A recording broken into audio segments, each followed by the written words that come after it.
तो अभी हमारे रिसेंटली एग्जाम्स के अंदर एक ये क्वेश्चन पूछा गया था जो मैंने आपके लिए सेलेक्ट किया है। तो एक बार क्वेश्चन पढ़ लेते हैं और फिर उसके बाद हम इसके सॉल्यूशन की तरफ चलते हैं।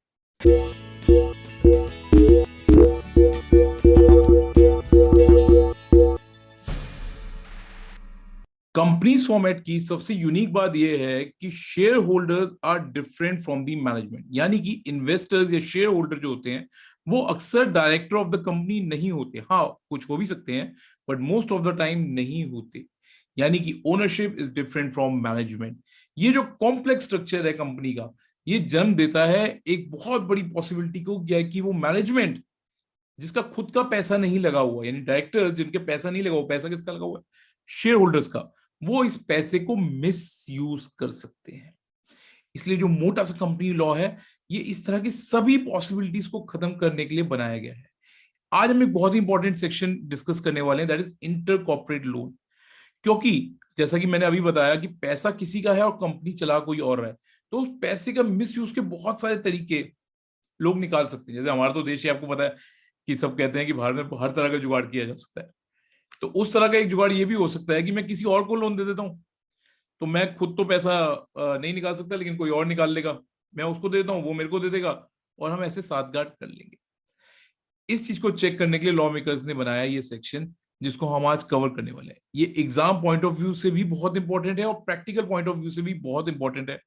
क्योंकि जैसा कि मैंने आपको अभी बताया कि कंपनी फॉर्मेट के अंदर जो फ्रॉड है, जो पैसे का दुरुपयोग है, इसके चांसेस हमेशा बढ़ जाते हैं। तो आइए इस सेक्शन को हम समझते हैं। थोड़ा सा चेंज कर रहे हैं आज हम। इस सेक्शन में हम सीधा सेक्शन नहीं बता रहे, एक क्वेश्चन ले रहे हैं जो एग्जाम में पूछा गया था लास्ट टाइम, और उसके थ्रू हम इस सेक्शन को क्लियरिटी के साथ समझेंगे कि सेक्शन में क्या कहा गया था। तो अभी हमारे रिसेंटली एग्जाम्स के अंदर एक ये क्वेश्चन पूछा गया था जो मैंने आपके लिए सेलेक्ट किया है। तो एक बार क्वेश्चन पढ़ लेते हैं और फिर उसके बाद हम इसके सॉल्यूशन की तरफ चलते हैं।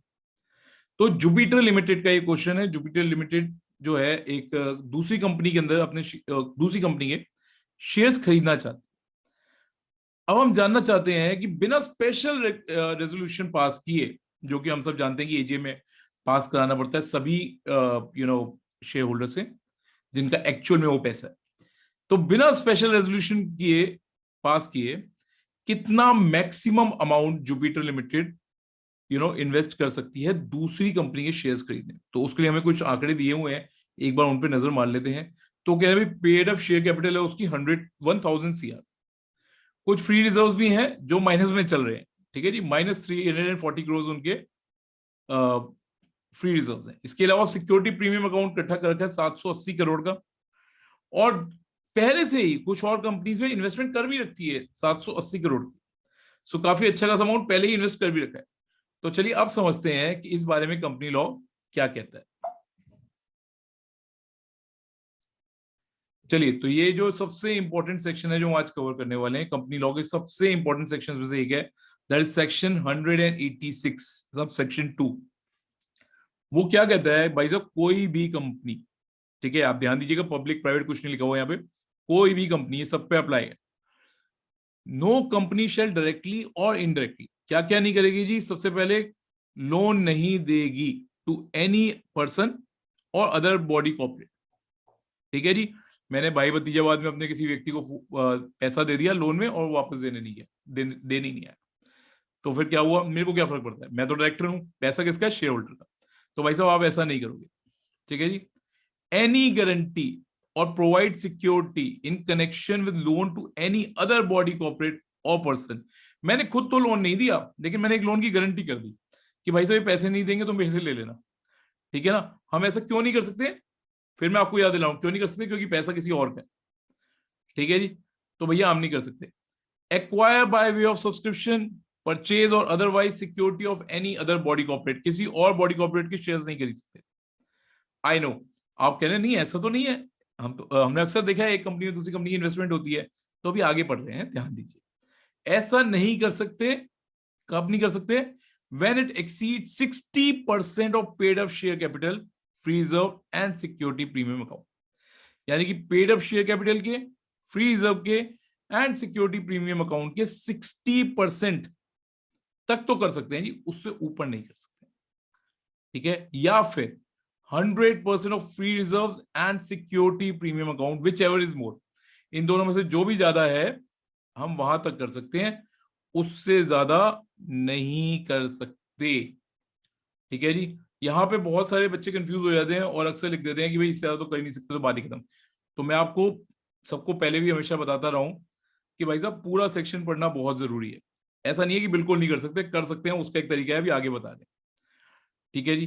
फर्दर ये सेक्शन ये भी कहता है कि ऐसा आप अगर हमने छोटी छोटी इन्वेस्टमेंट करी है, ठीक है, किसी ने कहा ठीक है भाई 60% ज्यादा नहीं करना, तो 20-20% की 4 बार कर देते हैं, तो 80% हो गया एक्चुअल में।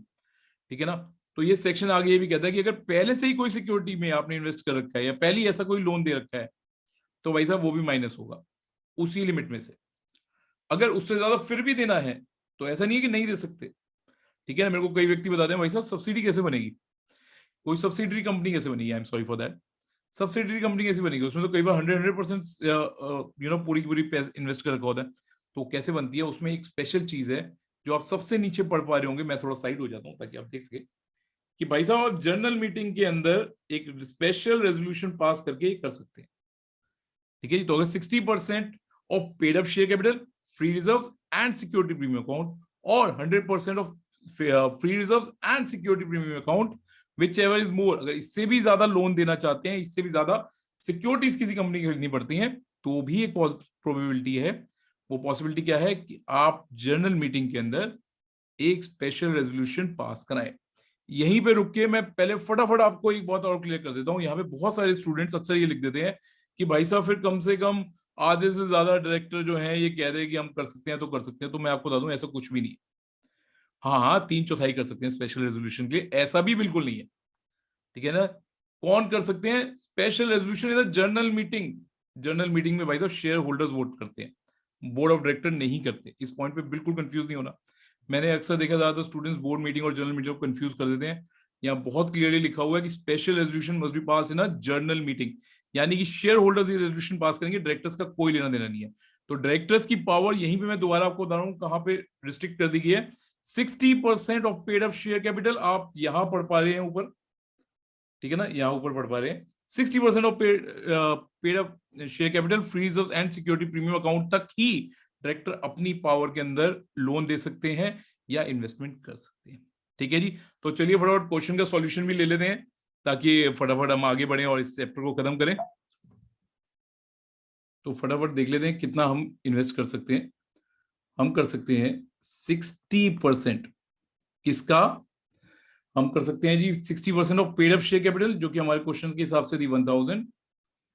फ्री रिजर्व्स जो कि थे -340 करोड़, और था सिक्योरिटी प्रीमियम अकाउंट हमारा था 780 करोड़। इसका टोटल आता है 1440 करोड़, बिल्कुल। तो इसका 60% कितना हुआ जी? 864 करोड़। तो हम या तो इतनी इन्वेस्टमेंट कर सकते हैं, या कितनी कर सकते हैं? 100% of security premium account, that is -300% of, या फिर कितनी कर सकते हैं? 100% of free reserve and security premium account, यानी कि -340 करोड़ और 780 करोड़ का टोटल होता है 440 करोड़। तो या तो हम इतनी कर सकते हैं जी, या हम इतनी कर सकते हैं। तो जी दोनों में से हायर क्या है? 864 CR हम कर सकते हैं। लेकिन क्वेश्चन कहता है कि इसके अंदर से भाई साहब कुछ इन्वेस्टमेंट तो हम पहले ही कर चुके हैं। तो 864 करोड़ में से हम पहले ही 780 करोड़ की इन्वेस्टमेंट्स कर चुके हैं। तो भाई साहब अब हम कितनी कर सकते हैं मैक्सिमम? इन दोनों का डिफरेंस, यानी कि सिर्फ 84 करोड़ की इन्वेस्टमेंट हम बिना रेजोल्यूशन पास किए कर पाएंगे। आई होप अब आप सबको बिल्कुल क्लियर हो गया है कि कितनी इन्वेस्टमेंट हम इसके थ्रू कर सकते हैं। तो मैं आपको एक बात यहाँ पे दोबारा से याद दिला दूं कि यहाँ पे क्वेश्चन में बहुत स्पेसिफिकली लिखा था कि बिना स्पेशल रेजोल्यूशन पास किए हमने ये पास का इन्वेस्टमेंट करनी है। अक्सर क्वेश्चन में पूछा होता है कि क्या हम कर सकते हैं या नहीं कर सकते, तो अक्सर हमारे जो स्टूडेंट्स हैं, जैसे मैंने आपको बताया, यहीं पे अपना आंसर खत्म कर देते हैं, लेकिन ऐसा नहीं है, ठीक है ना। जैसे मैंने आपको पहले बताया, इससे ज्यादा इन्वेस्टमेंट भी की जा सकती है, लेकिन उसका एक प्रोविजन है। प्रोविजन क्या है? प्रोविजन ये है कि आपको स्पेशल रेजोल्यूशन पास कराना पड़ेगा general meeting. I hope it's clear to all of you. I hope आपको आज की वीडियो पसंद आई होगी और ये कॉन्सेप्ट भी अच्छे से समझ आ गया होगा। इसी तरीके की और वीडियोस देखने के लिए हमारे साथ जुड़े रहिए ग्रास्पिट।